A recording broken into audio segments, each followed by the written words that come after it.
Hi, this is Brendan with a quick walkthrough of ShafeShare.tv. I've already copied my YouTube URL and I'm just going to paste it into this box.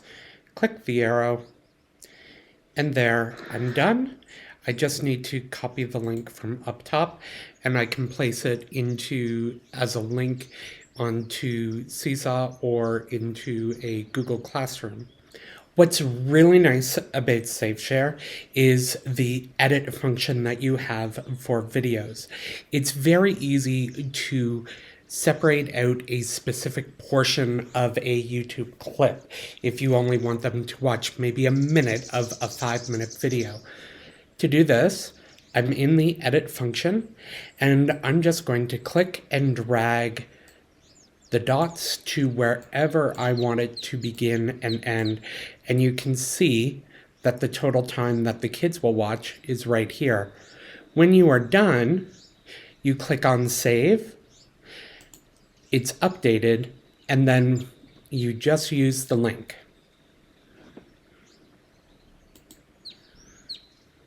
Another neat feature of ShafeShare is the ability to create your own playlist. So I'm going to press the down arrow, select the playlist that I want, and press the green check. Now I'm going to go into my playlists. I'm going to select my playlist. I'm going to select edit.